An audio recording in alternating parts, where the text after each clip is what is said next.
हमारे जो त्योहार होते हैं ना, वो हमें जीवन जीने की सही राह दिखाते हैं। वो हमें ये बताते हैं कि सच्चाई और भलाई हमेशा मजबूत होती है और इसके साथ ही बुराई ज़्यादा दिन तक टिकी नहीं रहती। जी हाँ, हम बात कर रहे हैं होलिका दहन की। बिल्कुल सही कहा तुमने शहनाज। ये जो त्योहार होते हैं ना, ये हमारे खुशियां तो लेकर आते हैं, लेकिन जाते जाते हमें एक संदेश देकर जाते हैं। और ये जो होलिका दहन है, ये हमें यही सिखाता है कि बुराई कितनी भी ताकतवर क्यों ना लगे, लेकिन जीत हमेशा सच्चाई की होती है।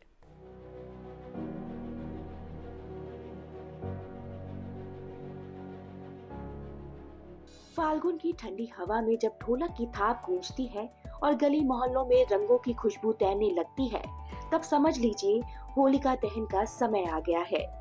ये सिर्फ एक रस्म नहीं, बल्कि आस्था, विश्वास और अच्छाई की जीत का उत्सव है। शास्त्रों के अनुसार होलिका दहन का बहुत महत्व है, क्योंकि ये जो पर्व है ये हमारे विश्वास का पर्व है।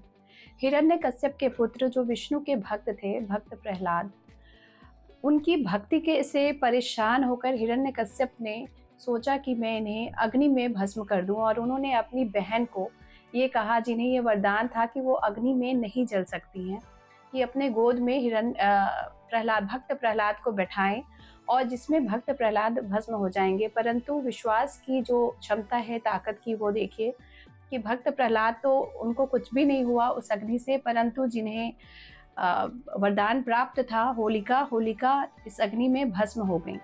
होलिका दहन की रात परिवार एक साथ परिक्रमा करते हैं।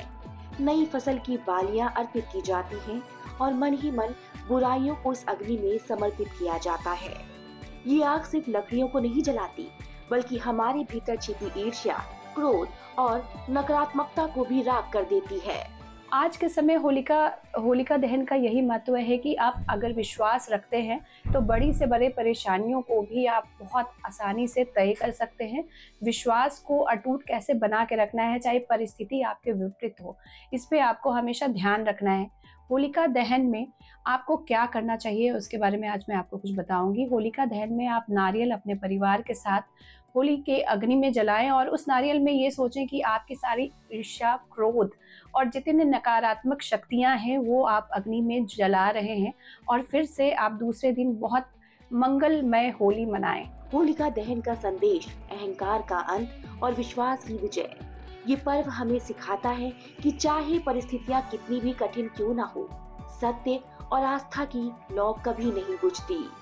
कल फागुन मास की पूर्णिमा है और पूरा देश रंग बिरंगे रंगों में रंग जाएंगे और होली का त्यौहार मनाएंगे। आज मैं आपको कुछ ज्योतिष और वास्तु की टिप्स देना चाहती हूँ कि आपको क्या करना चाहिए जब भी आप इस पर्व को स्टार्ट करें। आप सुबह सुबह अपने कुल देवता या फिर आप जिन देवता को मानते हैं उन्हें सबसे पहले पीले रंग का रंग अर्पित करें और उस रंग से अपने परिवार को टीका जरूर लगाएं। उसके बाद आप बड़े बुजुर्गों के पैर में पीले रंग के या फिर लाल रंग के अबीर से उनका चरण स्पर्श करें। जब भी हम होली खेलते हैं तो हमारा परिवार और हमारे दोस्त हमारे साथ होते हैं, तो परिवार के साथ आप पीले, नीले, हरे रंग से होली खेलें। इससे आपके संबंधों में मधुरता बनी रहेगी। आपको ध्यान सिर्फ इस बात की देनी है कि किसी से अगर आपका अनबन है और किसी से आपके वाद विवाद चल रहे हैं या परिवार में कहीं ऐसा लगता है कि शत्रु भावना आ गया है, तो उनके साथ आप लाल रंग को थोड़ा परहेज करें, लाल रंग से होली ना खेलें। आप उनके साथ कोई और रंग से भी होली खेल सकते हैं। आप अपने पार्टनर के साथ, स्पाउस के साथ लाल रंग के रंग से जरूर होली खेलें, क्योंकि इससे रिश्तों में ऊर्जा बनी रहती है। गुलाबी रंग से प्रेम बना रहता है और पीले रंग से हमारा सम्मान बना रहता है। तो ये तीनों रंग का अपने आप में बहुत ज़्यादा महत्व है। और इसके साथ ही जो सभी रंग हैं, नीले, पीले, लाल, गुलाबी, इसके साथ आप होली खेल सकते हैं। आप थोड़ा सा इन रंगों को अगर अपने हिसाब से प्रयोग करते हैं तो आपके जीवन में सुख समृद्धि बनी रहेगी।